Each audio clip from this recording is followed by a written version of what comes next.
In the north, they thought they knew all there was to know of war. Until the War of the Rift.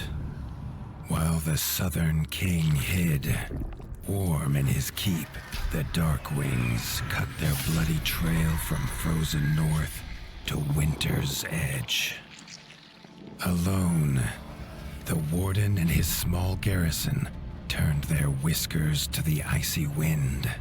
At the end of hope, in a last barrage, they wiped Batkind from the land and memory.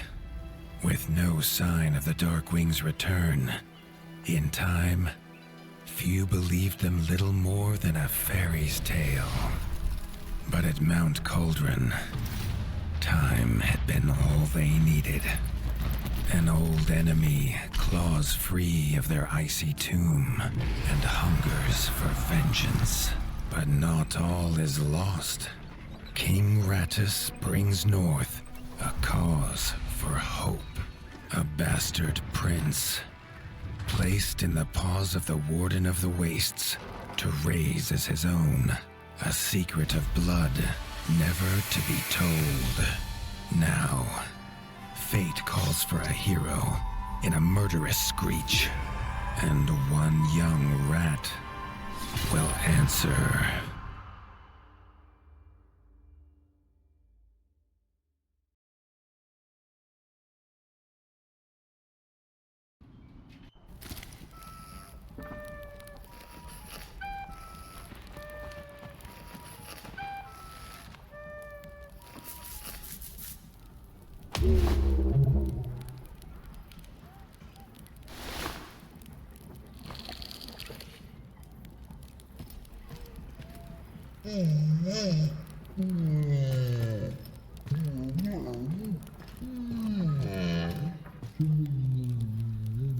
The stomp of his father's boots on the stair was how every morning began for Arlo.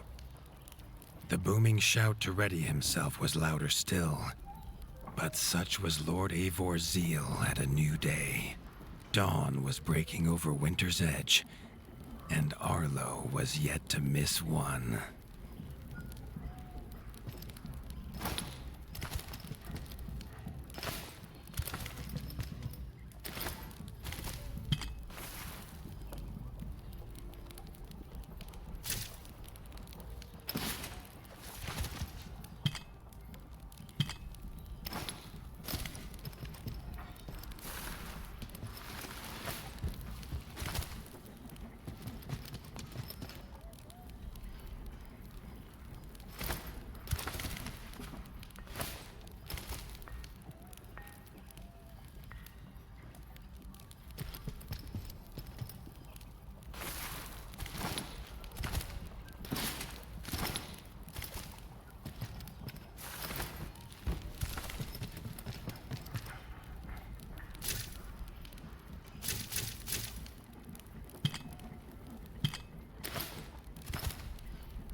The castle echoed with the horns of the returning hunters, bringing their night's bounty.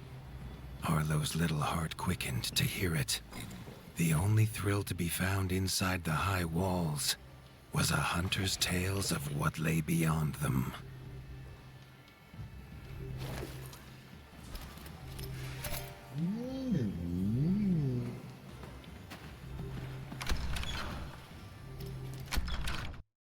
Arlo tells himself it's a good life here in Winter's Edge. The bustling of contented rat folk, the crisp mountain air, and without the endless scourge of frogs the southerners suffer. Why should he want for more?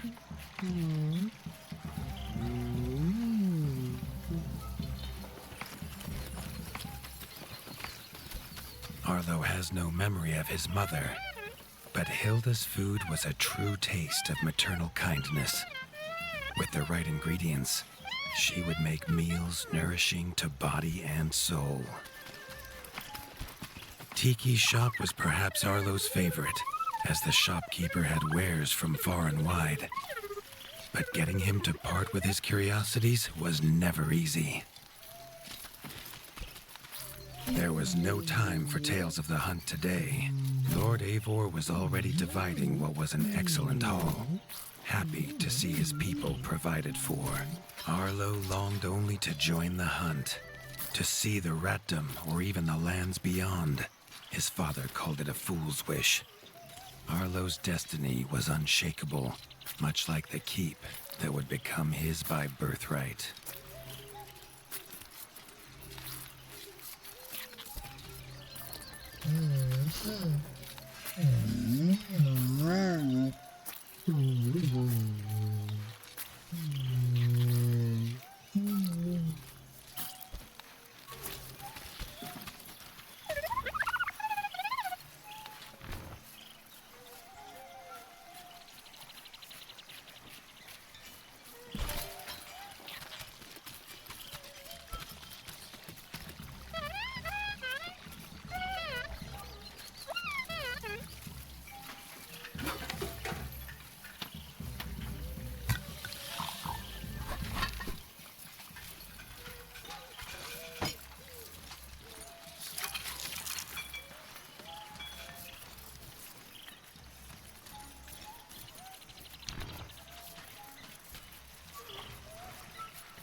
Chief Mason Leaf was the rat Arlo most admired.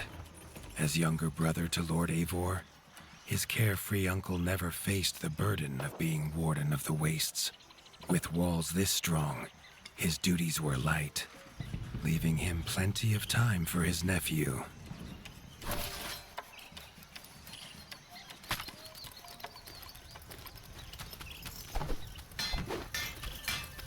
Crunk was a rat's rat, with no interests beyond his forge.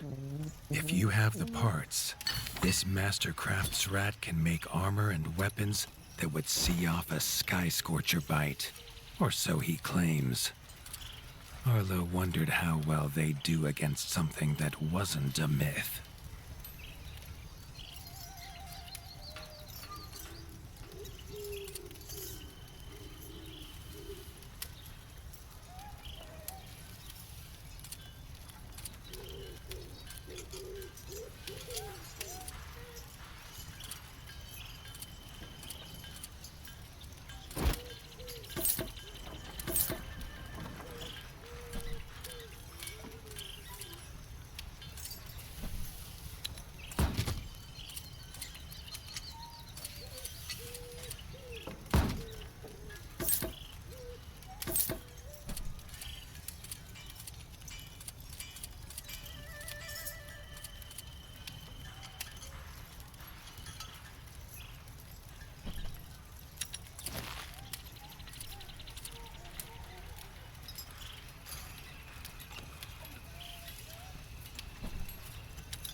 The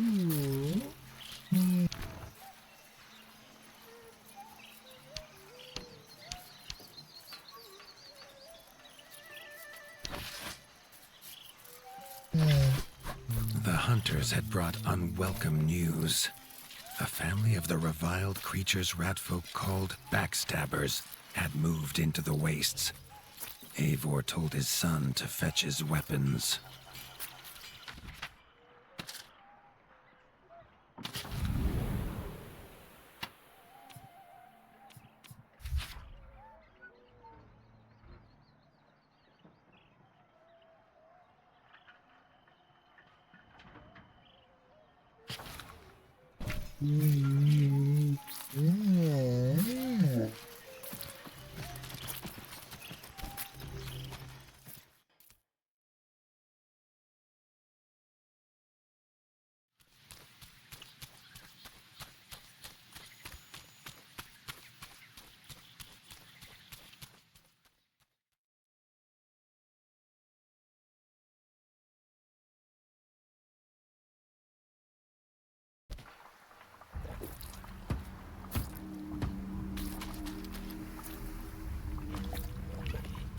His father had no explanation for suddenly taking Arlo on a hunt.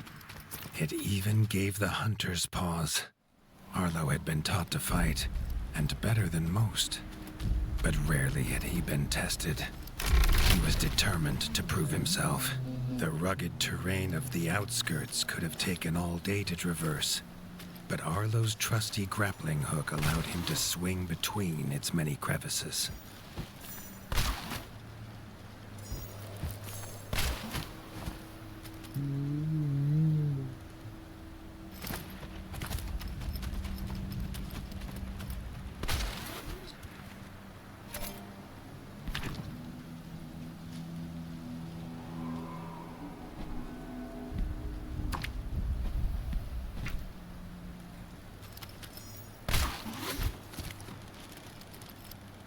Arlo liked the feel of a sharp axe cutting through the vines.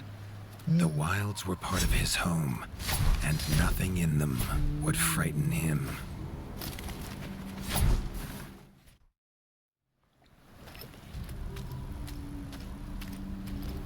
The famous frostberry bushes of the wastes were in full fruit already.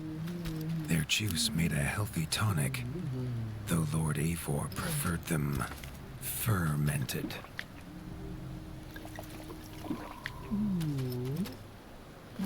His father was a sturdy rat, built for strength, not speed. So Arlo found it curious that he challenged him to a race. The prospect of the hunt had filled Lord Eivor with a vigor that his son had not seen in years, or at least since breakfast.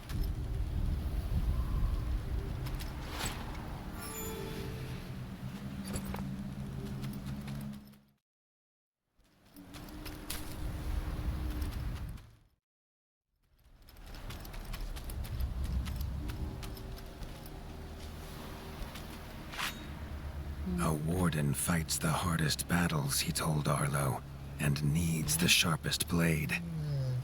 With that, Eivor gifted Arlo his own sharpening whetstone.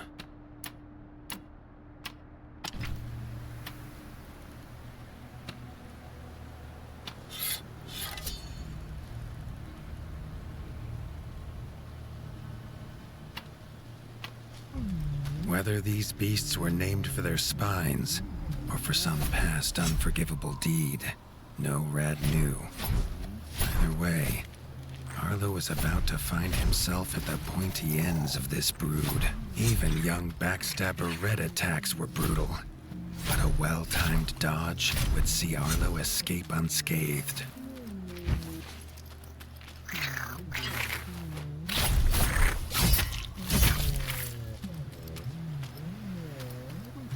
This backstabber lived up to its name with its deadly white attack, but Arlo's shield could block the deadly spikes.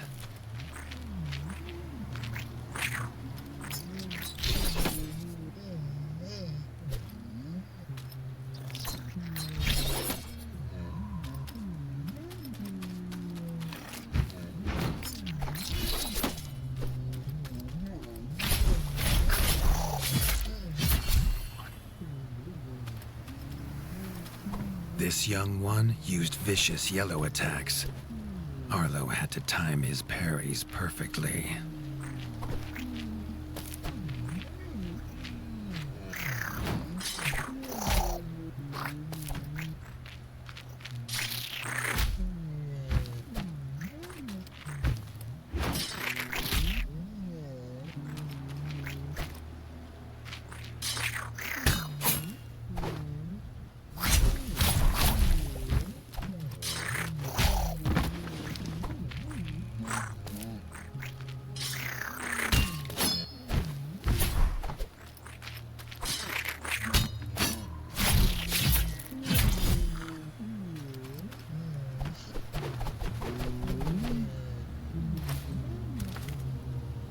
This mother had left her young to fight alone, but the same could not be said of Lord Eivor as he leapt to his son's side.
It was Lord Eivor's mighty blade that took her head, but the fight was won together.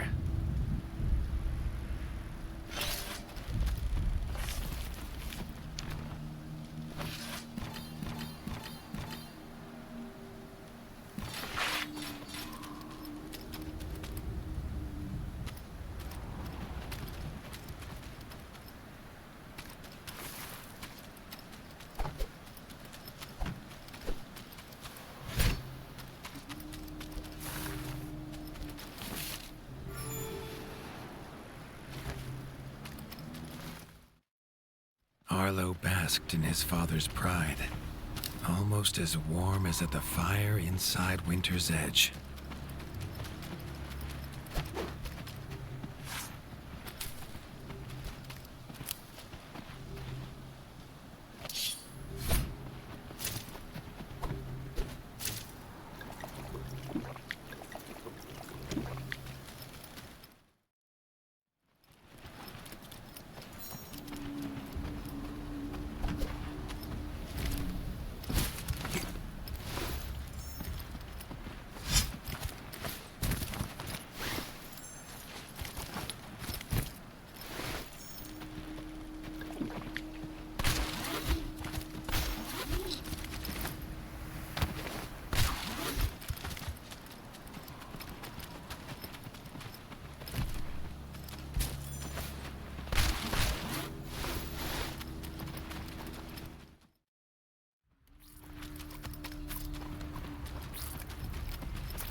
Triumphant and keen to tell the tale of his son's victories, Lord Eivor set to a night of drinking with the elders.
Arlo was reluctant to return to his bed, wondering how long he must wait to hunt again.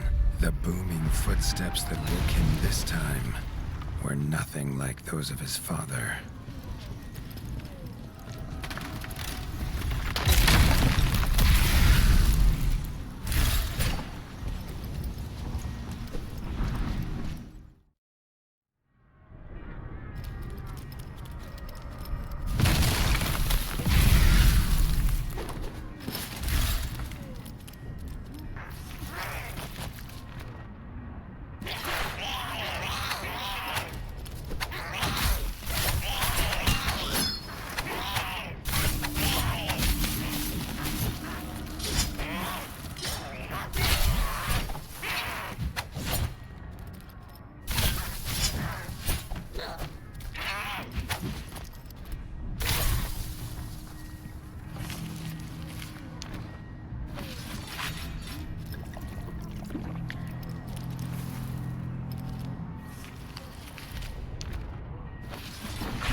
Found his father.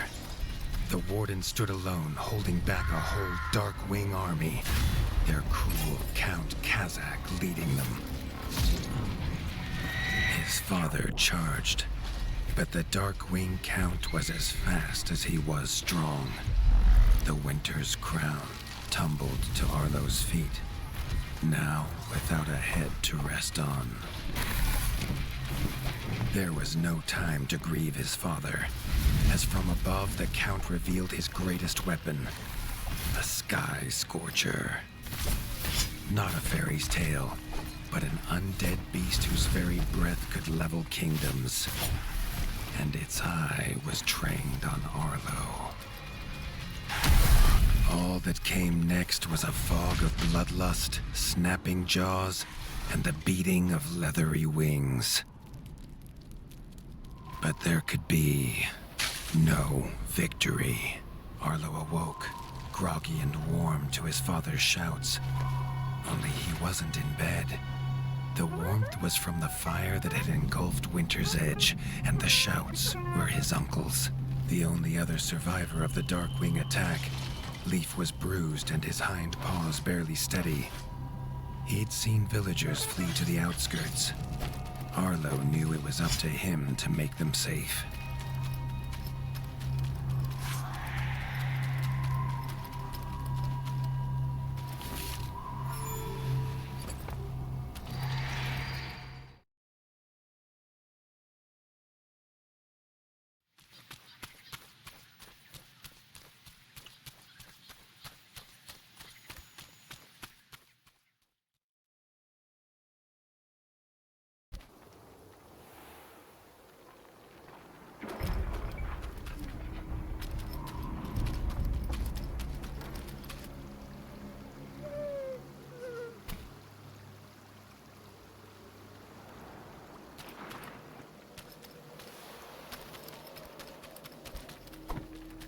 He'd know these anywhere.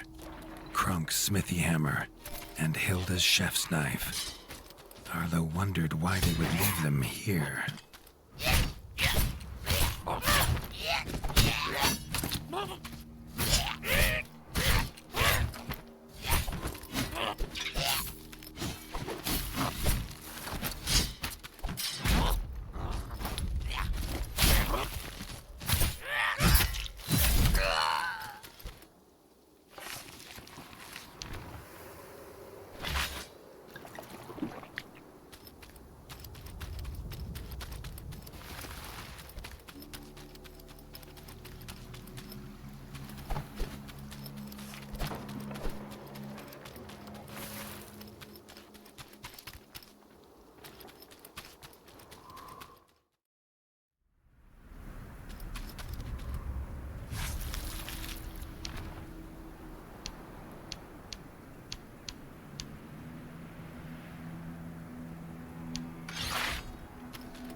the attack at Winter's Edge, no hunters had come to check their traps. Arlo thought he might find a use for them.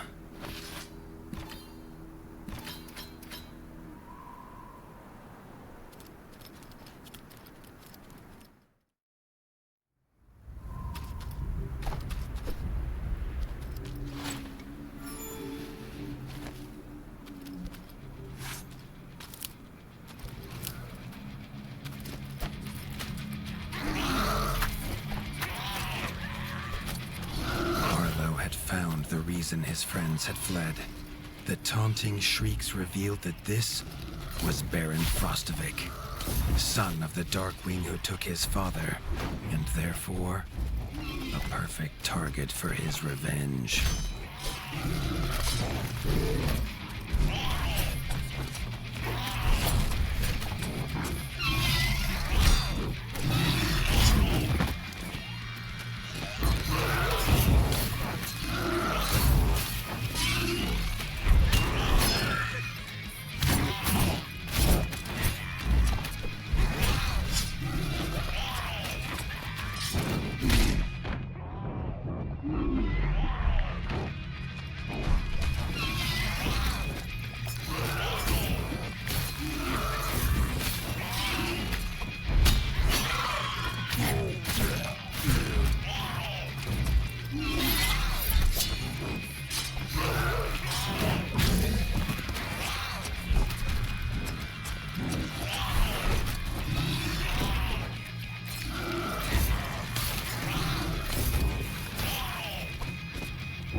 His foe was beaten, but seeing what had been inflicted on Hilda and Krunk, Arlo's need for vengeance was only growing.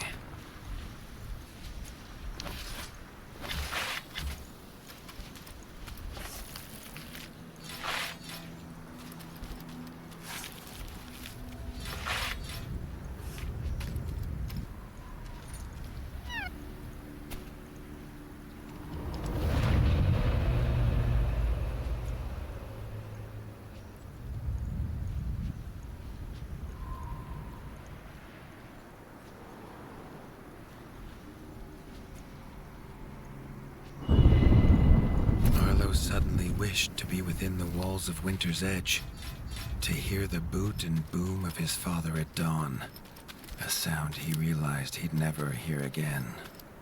He needed to return to whatever was left and to make his plan.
Spent from his journey, Arlo fell into his father's chair, the one thing still standing in the ashy ruin.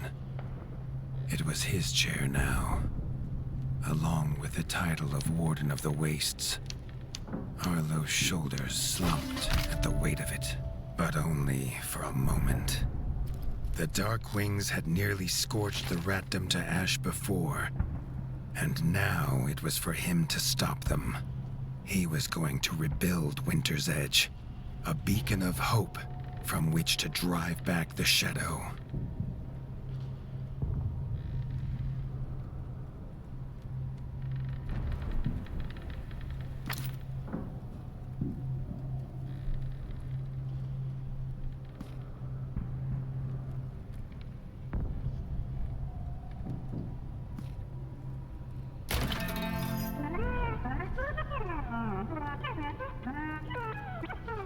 This much Arlo knew. No rat would rebuild Winter's Edge on an empty stomach. The kitchen had to be fixed and stocked. Leaf suggested Arlo visit the Night Eyes of the Golden Forest, known for their hearty food. Arlo hoped rat wasn't the key ingredient.